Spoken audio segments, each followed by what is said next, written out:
Welcome to Never Rewrite. I'm Isaac Askew. And I'm Dustin Rea. And I'm Jeffrey Sherman. And today we're going to talk about how agentic development is giving developers a taste of what it's like to be product owners.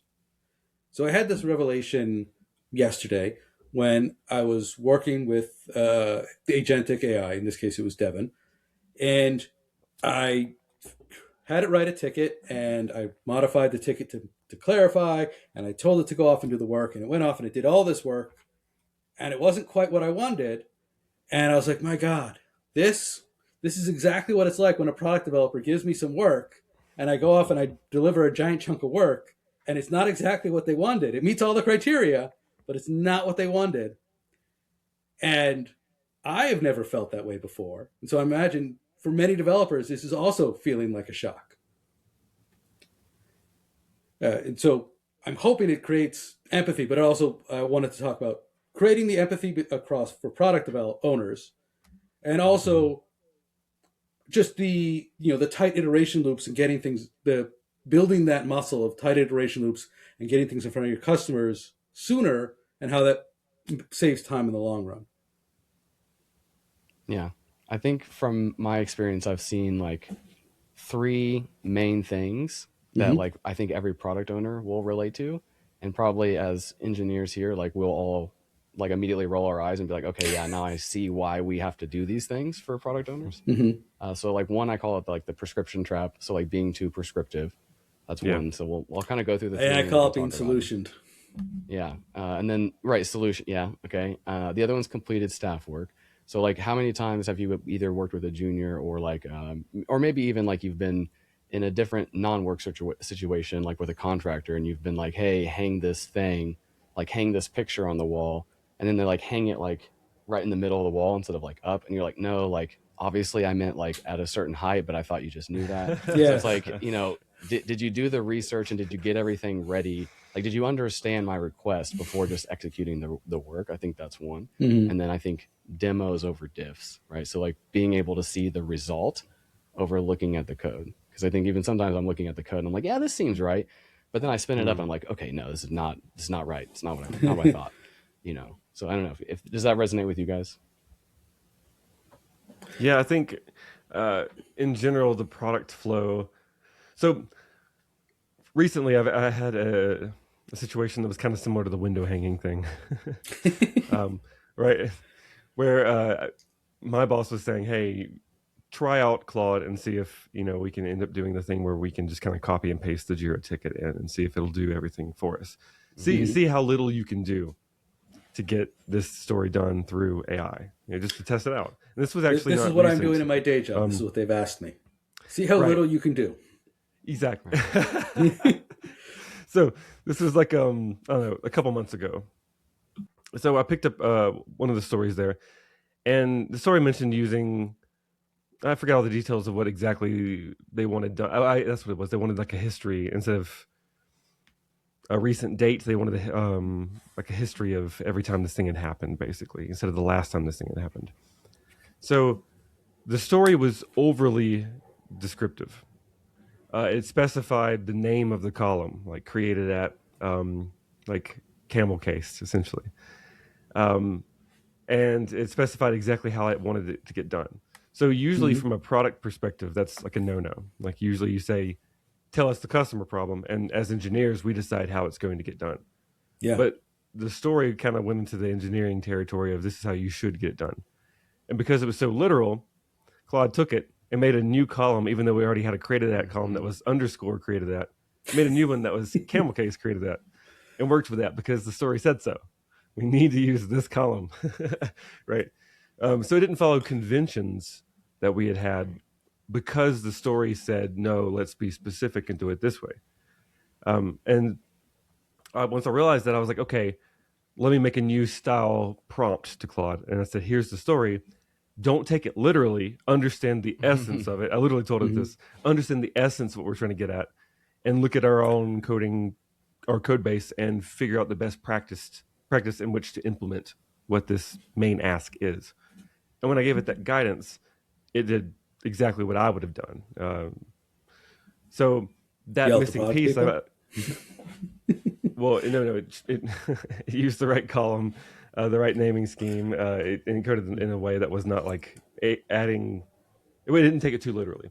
Right. And to me, that was that's the context that we need today to not be like literal. I think Jeffrey, we've talked about this in the past a couple of times, where the old engineer that's like a stickler for the acceptance criteria is now irrelevant. If you can't do anything, they were always outside, irrelevant. Well, but yes, back in the day, they used to be somewhat useful, but they were always irrelevant. Well, now they're super irrelevant because you need someone to understand the context behind the ask and not just go, "Oh, it wasn't in the acceptance criteria," because Claude can do exactly what the acceptance criteria does. We need someone who can look at that story and go, "I know what you're asking here, but actually, no, we're going to do it this way." Push back a little. AI is really good at being sycophantic and just being like, "You are the greatest. That's you're right to push back here." It does that all the time, right? Right. We need to push back.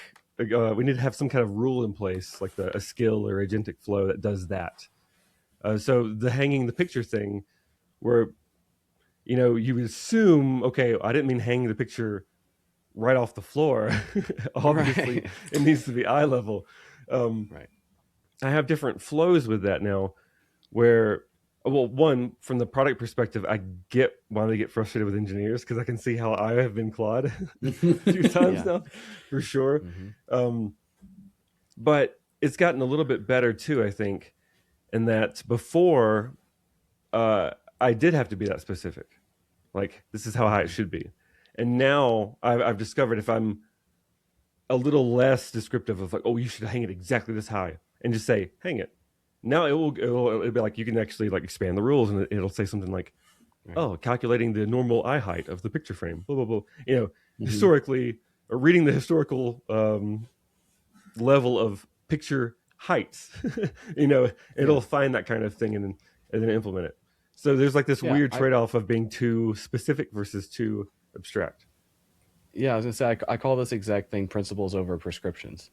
So it's like, sometimes I may accidentally slip in something prescriptive, but I still want you to always go back to the principles document and then fact check me, right? And like, did I actually misremember something? Because I've done that before too, where it's like, I thought it was like this one column, but it was actually this other thing. And then so now it's like taking that as gospel, and it's like, no, I wanted you to go research that, then correct me if I'm wrong, and then fix what I'm talking about, not just like create this situation and tell me it was like that, So I think there's, giving it, you can either do it in like the one prompt, or it's like giving it this like durable kind of set of principles, right? And it's like, imagine if you had like a junior engineer that always operated with like the perfect principles that are in the README that like nobody reads, right? It's like, if that happened every time, like they wouldn't even be like a junior anymore. It'd be super effective, right? But like, so that you can kind of give it this context. And I think that's the, then getting it to like follow that versus what you said, I think is a different set of problems. But yeah, I think that's the concept that I use. Yeah, one thing I have discovered myself doing, which gave me very product owner feels, was I'm like, oh, well, this is a simple task, and I give the AI a simple task, and it comes back with like 1,000-line merge request. I'm like, oh, this was actually not a simple ask. It sounded simple to me, but when you actually did the work, that was a lot of work. I don't want this. If this is this much work, I don't want it. But the funny thing there is, because it's AI and it's already done the work, I'm like, well, now, when product, it's like, oh, this is simple, and you look back, you're like, nah, it's not simple. And they say, oh, well, then never mind. Here, it's already done the work. But I'm like, it's now too much work for me to review it, so I'm not going to go with it. Yeah. The generating too much to review is a big problem for sure. Sometimes I'll actually give it guidance and say, do the minimum required thing to solve this problem. Be surgical. Don't clean up anything. Yeah. Oh yeah. Be surgical. Don't clean up anything you see, because otherwise it'll go off, and especially if it's an old code base, it'll be like, oh, while I'm here, I'm going to go remove everything unused in this file. Oh, because that was unused. Actually, that's the last time it was ever used. So I'm going to clean up all of the other references. Oh, but on the tests too for those references, and then suddenly you have what you're talking about. Here's 3 DB migrations for the columns that weren't used. Let's just throw those in there. Just don't worry about it. It's fine. Smallest thing possible. And Yeah. so That's why I like the yeah. demos, right? Like, and I think that's something I've seen too, where you can like get to like these kind of like MVP style products like really fast, but Hmm. when you Hmm. add like actual engineering like rigor to like maintaining the software, like so, hey, I want you to do red green development with test driven, development. So it's like it's writing the unit tests based on your requirements before it starts writing the code. And then you Hmm. say, hey, instead of I get the same thing where it's like I can't review all this code, and I can't, even if I did, I can't actually do it well. Like to like provide all these comments, it kind of defeats the purpose of like what Hmm. I need. I actually need to get it better from the one shot. But at the end, it's like if you have like end to end tests, like I like to set up Playwright and say confirm the requirements by building the actual video demo. And so Hmm. now you're just like you can watch the Mm. demo, and it's if it works, I mean it works. And I think that's one thing that also like will stand out for product owners where like, yeah, the demo worked until you met this brand new edge case that only this one style of customer like knew about. So it can also like provide the same type of like false confidence. You know what I mean? So Hmm. I Yeah. don't know. I kind of, it's a double-edged sword, kind of no matter which way you slice it. Well, that to me goes back to the. But if you iterated more, right? If this was, hey, make sure that all the merge requests are smaller, Mm-hmm. then you can review it and you can look at the steps and just I can tell without going into detail that this is obviously correct or obviously wrong because it's only one change. I guess that's Right. making the changes more atomic. It is the same thing that the product people wish they had, or going a step back. It's what your customers wish product people would do with them. Where if Right. you would show this to the user, Hmm. they would give you feedback, and it's the same complaint. It's turtles all the way down. Of if you showed me smaller things, I could give you feedback earlier, Mm-hmm. and it would be Yeah. cheaper and faster. Right. I think that's where there's kind of like a disconnect of how fast that you actually can move. Because if you ask AI to do anything, it'll generate a ton of stuff, and it gives the perception, especially to people who aren't technical, that you're Right. moving very quickly. Like, wow, well, the engineer said this was going to take a day, and Claude did it in a minute. Mm-hmm. And I've run into this in the side project where getting the MVP going is very fast and impressive, and everyone's Right. excited. But then once you're actually in that maintenance phase that Dustin's talking about, the maintenance phase and further, you get this diminishing return thing where it keeps confusing itself. And now it's got so much context and it keeps tripping on itself. Or you say, no, Mm-hmm. no, never do that. And it goes, oh, never do that. Let Right. me update my memory. Let me update the README. And then it like has this huge list of things it should never do because of the context and gets worse and worse and worse. Yep. Yeah. Well, so I think the solution is almost in the problem itself too, right? Like kind of like what Jeffrey's saying is, I think the smaller atomic changes is correct because that lets you to give these smaller context windows. And like you said, Mm-hmm. the more that you give it these rules, you're bloating like that Yeah. context window every single time. So like you really want these really small atomic changes. Like I would rather be able to load all of my context and my rules Mm-hmm. and then do one small little thing and then kill that agent next one because you've got an orchestrator up at the top, right? It's like the Mm-hmm. sub agent. So your sub research, you sub analyze, make the change, do the code review. So you've got different agents that are getting their own memory for each of these. So I think there's like something between like the decomposition of the work and then how you like compile it and compose it back up. So like Mm-hmm. I try to apply the same way I would do a distributed team, like a team of teams. Like how would I build that architecture Hmm. for that team, right? And so kind of the default in my head, my default playbook is so you'd have a web app that's your front end, your main front end. You're going to have other web app front ends, your admin, customer support stuff, internal tools, customer portal, like whatever these other apps are. Maybe have some type of like agent or like on machine running service. Not every software has that, but some do. Then you're going to have your main API choke point, which is your, everything's coming in through there. Agents communicate with that. External agents could communicate with that. You're going to have like your mobile apps talking to that.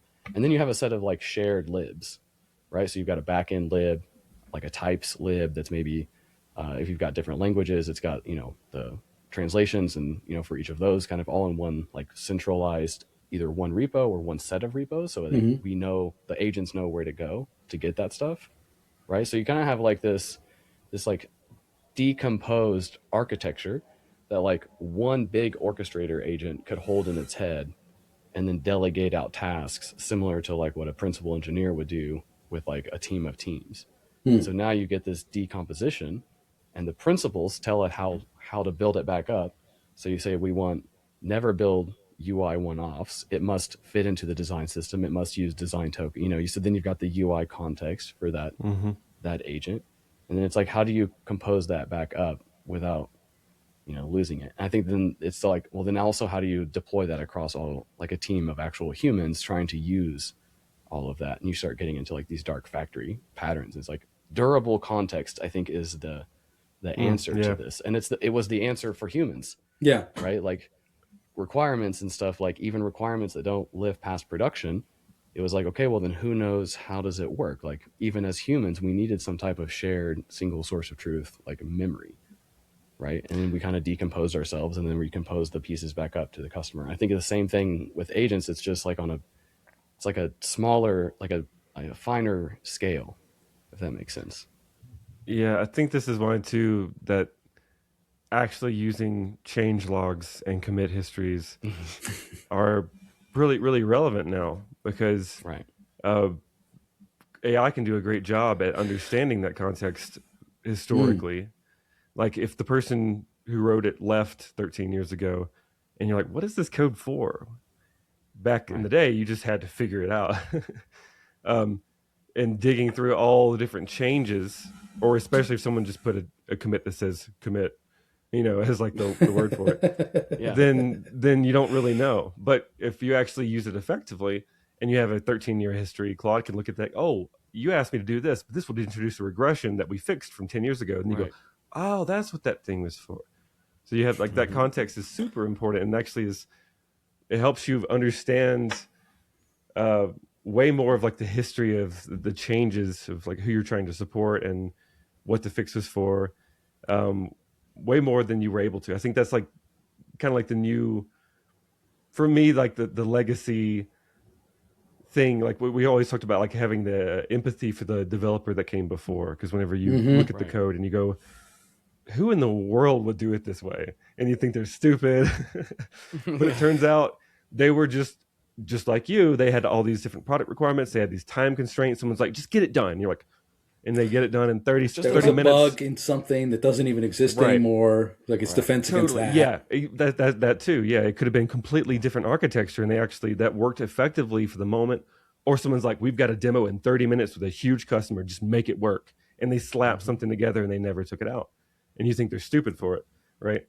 But AI can like go through and, especially because it can write its own commit messages too, have a way better paper trail, and you have that greater understanding. So to me, that's like for me and Jeffrey being the legacy, code-based people, that's like a huge thing for us.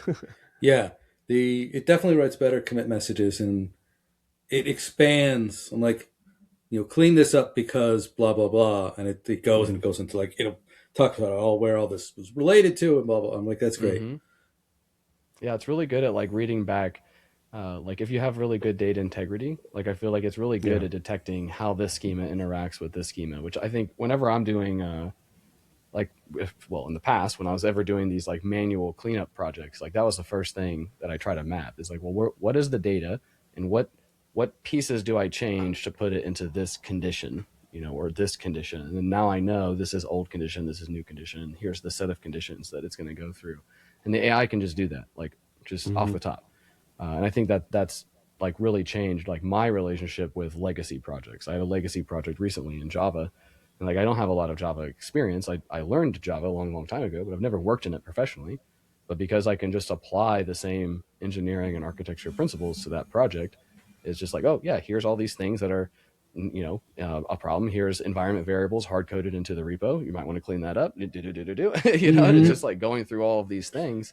And then now suddenly we have like modern CI/CD. We can deploy from GitHub from this legacy project that no one's ever deployed before, and you would not have invested in doing that 2 years ago. Like you just wouldn't have done that. That's like, the big wouldn't have change. been worth the time.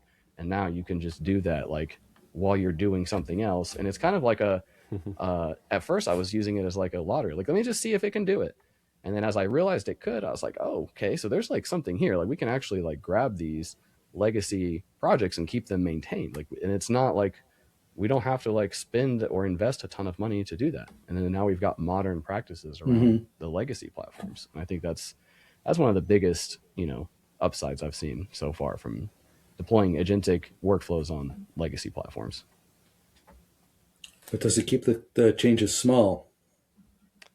Yeah, I mean, if you use a harness, it does, Yeah. right? Or if you at least if your instructions are clear enough, it'll keep the commits small, but your PRs may be huge. Like I usually have pretty large PRs, I feel like. All right. Yes. Well, I'll leave you with a quote from I forget who the quote is, but the quote was, dirty lasts long after quick has been forgotten. But It does. it does. True. But anyway, thank you all for listening. I'm Jeffrey Sherman. Dustin Rea. I'm Isaac Askew, and this is Never Rewrite.